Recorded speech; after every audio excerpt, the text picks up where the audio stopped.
What's up, World Wide Web YouTube family?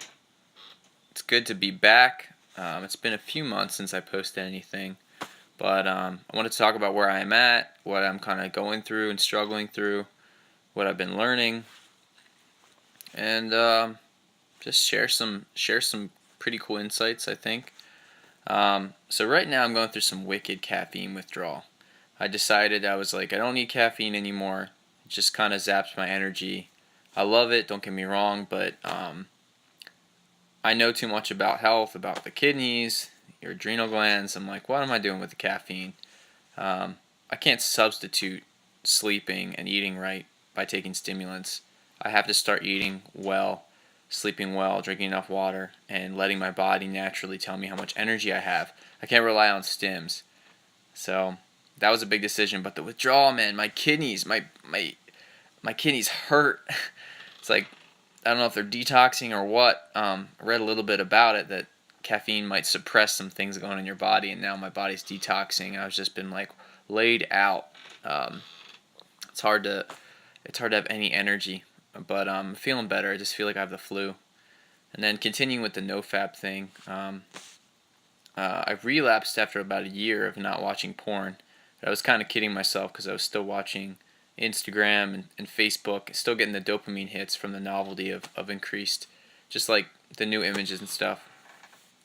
So I like cold turkeyed about a month ago. I cut out Instagram, Facebook, still do YouTube, but anything that was going to give me that Instagram or that dopamine hit, I cut out Tinder and Bumble and all these like kind of addicting behaviors. And I've been in a serious flatline or a lack of stimulation for about a month. Just I've gone through this before. Last time I cut out Instagram and the sexualized images, even after cutting out porn for about 6 months, I was still getting that dopamine from the sexualized images, and I thought it was kind of strange. I'd wake up first thing, watch these kind of attractive images or swipe a bunch of girls, and that would give me energy. It would pick me up, kind of like taking a coffee.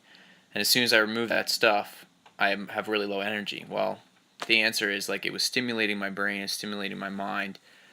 So that had to go. I need to figure out what my natural body can do. Uh, Naturally stimulate myself through exercise and eating right and just sleeping a lot better. But the first month off, man, terrible anxiety, terrible panic attacks, chest tightening, just feeling miserable. It's been getting better. So I just, anyone that's going through that, just know that it gets better. The first month, at least for me, you're just in this kind of weird depression where life just kind of seems boring and numb and not that beautiful. It's because you just cut out a major source of pleasure in your life and your brain has to heal. So I'm just looking forward to getting through this kind of flatline period, while trying to address like some other things going on in my life. But the good news is I've been taking time to really think about what I want to do with my life and continue getting healthier mentally, emotionally. It's just hard because when you do nofap and when you cut out something like coffee, you start to have depression again. You start to have mood swings. It's not caused from a mood disorder. It's caused from your brain rebalancing itself. And in my case, like it wasn't enough to just remove the gluten and the wheat and the dairy and start eating paleo. I still had these issues with confidence, low testosterone. I couldn't figure out, couldn't pinpoint. I think I might have pyroluria, if you're familiar with that. It's like a zinc and B6 deficiency. Or it could just be from years of like chronic porn and masturbation, and not eating and sleeping well, abusing stimulants. But that kind of remains to be seen as I go. Once I get this kind of nofap thing under control, then I'll be able to see, do I still have a lot of problems handling stress? Do I still not react normally to stress? Then I can go forward and start kind of working with a nutritionalist and trying to see if there's like a biochemical thing going on, because everybody in my mom's side of the family has issues with anxiety and stress, and I'm thinking, okay, so I think we must all have sensitivity to celiacs or something, digestive problems, or we might have a genetic problem where we need more nutrients than other people to keep our bodies and brains happy.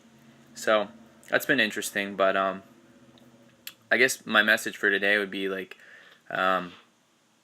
if you're continuing with this journey of trying to figure out what's causing your mental illness problems, just keep going. Don't give up. You're gonna find answers to your questions if you don't give up, and the answers are out there. Like I mentioned before, Julia Ross has this book called The Mood Cure. She has a clinic in Northern California. I forget exactly what it's called, but Google it, look it up. She has online resources. You can fly yourself to her clinic if you really want to. She works with schizophrenia, bipolar, mood disorders, and she gets them on the right diet, gets the nutrients they need in their body.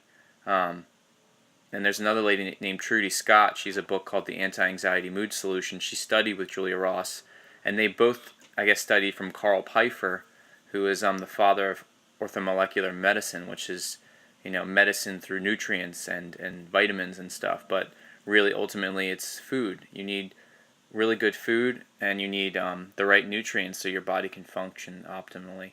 So that's something I just want to keep telling people. Like, the evidence is all around you. You just need to embrace it and start doing it. Who cares what people say?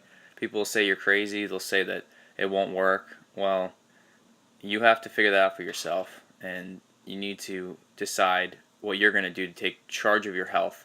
And you need to find a nutritionalist. You need to find a mental health practitioner that works with people with um, mental issues, behavioral issues, and you need to get your diet tuned up. Like, you need to commit to this lifestyle. If you want to be free, if you want to have energy and vitality and not be on medications anymore, or be on very limited medications and then get off of them, you need to change your lifestyle. You need to stop eating the really crappy GMO nasty food.